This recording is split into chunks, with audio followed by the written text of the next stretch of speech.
आज की स्टोरी का नाम है मेरी प्यारी बिटिया। सुबह के 7:30 बजे जब ज्योति स्कूल के लिए तैयार हुई तो चुपके से ऊपर मम्मी के बेडरूम में गई। धीरे से डोर सरकाया, देखा तो सारा सामान बिखरा पड़ा था। नीचे ड्राइंग रूम में आई, पापा सोफे पर बेसुध से सो रहे थे। अपने रूम में आकर उसने अपनी गुल्लक में से 50 रुपये निकाल कर पैकेट में रख लिए। बैग उठाकर स्कूल बस के लिए निकल गई तो सरोज आई और पीछे से आवाज़ लगाई, ज्योति बेटा, स्कूल के टिफ़िन बनाया है, खा लो। ज्योति ने मायूस नज़रों से सरोज आंटी को देखा। नहीं आंटी, भूख नहीं है। सरोज ने ज़बरदस्ती टिफ़िन उसके बैग में डाला।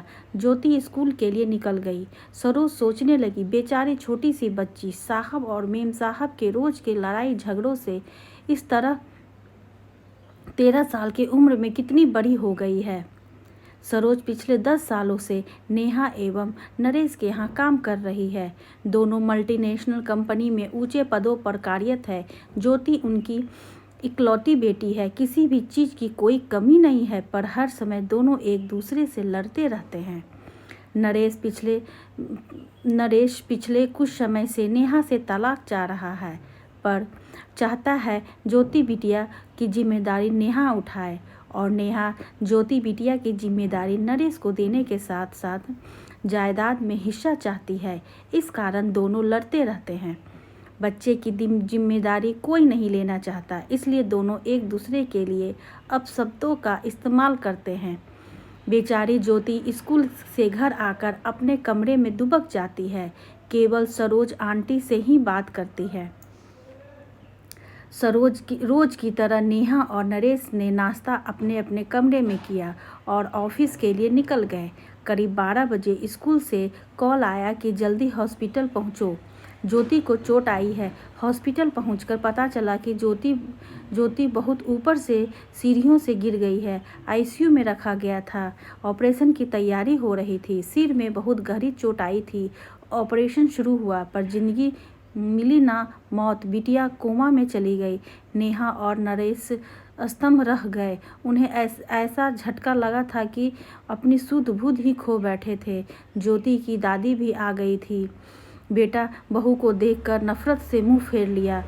पूछताछ हुई, टीचर स्टूडेंट कभी सभी के बयान के लिए गए। यही पता चला कि बैलेंस बिगड़ने से नीचे गिर गई।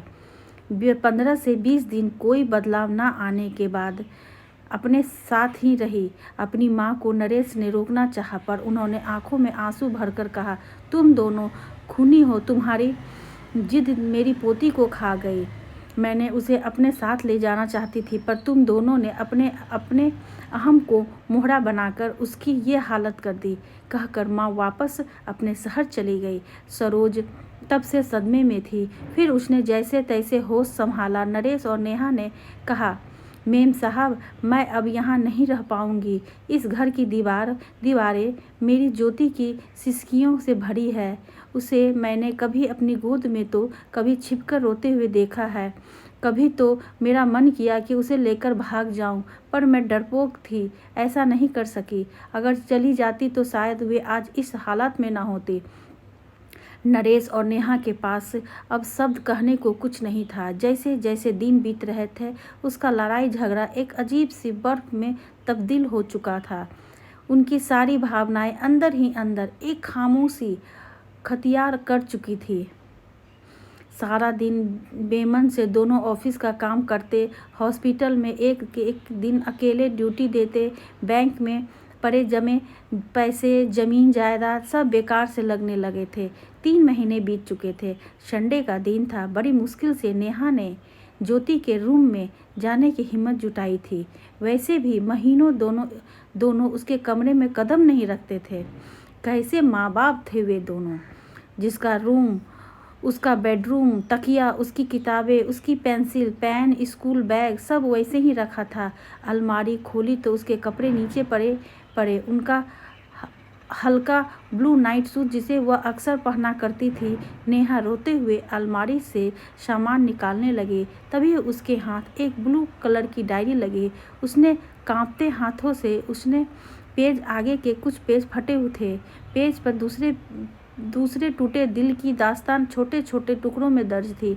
मम्मी पापा, मैं आपको डियर नहीं लिखूंगी क्योंकि डियर का मीनिंग प्यार होता है। पापा और मम्मी को कहते हो कि तुम्हारी बेटी, और मम्मी आप कहते हो कि वह तुम्हारी बेटी। आप दोनों ने क्यों नहीं कहते कि वह हमारी बेटी। अगला पेज पता है, जब मैं मामा जी के घर जाती हूँ, मामा मामी मुझे बहुत प्यार करते हैं। मामी अनु को जब प्यार से मेरा बच्चा कहती है तो मुझे लगता है कि क्या मैं प्यारी बच्ची नहीं हूँ। मामा, मैं तो आपका सारा कहना मानती हूँ, फिर भी आप मुझे अब कभी प्यारी बच्ची नहीं कहा। अगले पेज पर था, मम्मी जब मैं बुआ के घर जाती हूँ तो बुआ मुझे बहुत प्यार करती है, पर खाना नक्श की पसंद का बनाती है। मम्मा, मुझे भी राजमा बहुत पसंद है। मैंने कहा था कि आप बनाओ, पर आपने कहा मुझे मत तंग किया करो, सरोज आंटी को बोला करो। पता है मम्मा, मैंने राजमा खाना छोड़ दिया है, अब मन नहीं करता। अगले पेज पर था, पापा मैं आपके साथ आइसक्रीम खाना चाहती थी, पर आपने कहा आपके पास फालतू चीज़ों के लिए टाइम नहीं है। पापा, जब चीनू मासी और मौसी जी मुझे और विपुल को आइसक्रीम खिलाने ले जाते हैं तो फिर वे क्यों नहीं कहते कि ये सब फालतू चीज़ है। पता है मम्मी, मैं आपके घर से दूर जाना चाहती हूँ, जहाँ मुझे ये ना सुनाई दे कि ज्योति को मैं नहीं रखूँगी, जहाँ पापा के चिल्लाने की आवाज़ ना सुनाई दे। पापा, अगर मैं बड़ी होती तो मैं आप दोनों को कभी परेशान नहीं करती, मैं खुद ही चली जाती। मैं तो आप दोनों से बहुत प्यार करती हूँ। पापा मम्मी, आप दोनों मुझे प्यार क्यों नहीं करते। एक पेज पर था, I love you Saroj aunty. मुझे प्यार करने के लिए, जब मुझे डर लगता है तब तो आपने पास सुलाने के लिए, मेरी हर बात सुनने के लिए। और अंतिम पेज पर था, दादी आई लव यू, आप मुझे यहाँ से ले जाओ, आई प्रॉमिस कभी तंग नहीं करूँगी। नेहा डायरी को सीने से लगाकर जोर जोर से रो पड़ी। नरेश भी उसके रोने की आवाज़ सुनकर आ गया था। नेहा ने डायरी उसके हाथ में दे दी। पेज पर 2 पेज पलटते हुए उसके चेहरे के भाव बदलते जा रहे थे। वह खुद को संभाल नहीं पाया, जमीन पर बैठ गया। नेहा रोते हुए बोली, नरेश पता है वे एक्सीडेंट नहीं, आत्महत्या थी, सुसाइड था। जिस रिश्ते को हम बोझ समझते थे, हमारी ज्योति ने उसे हमें आज़ाद कर दिया। नरेश, हम दोनों ही अपनी बच्ची की इस हालत के कसूरवार हैं।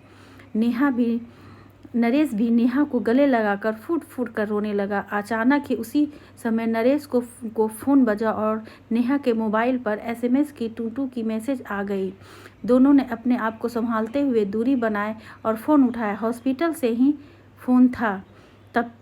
तब जब तक नेहा नरेश की बातचीत सुनती उसके अपने फ़ोन में भी SMS खुल चुका था। पढ़ते ही नेहा के मुंह से अचानक निकला, मेरी प्यारी बिटिया को होश आ गया। यही सब नरेश के मुंह से भी निकल पड़े। एक साथ दोनों के स्वर, चेहरे पर खुशी उस कमरे में गूंज उठी। यह कहानी हर उस घर की है जहां माँ बाप बच्चों के सामने लड़ते हैं, झगड़ते हैं। दोस्तों, आपको यह कहानी कैसी लगी? अगर अच्छी लगी तो कमेंट्स करके ज़रूर बताएं।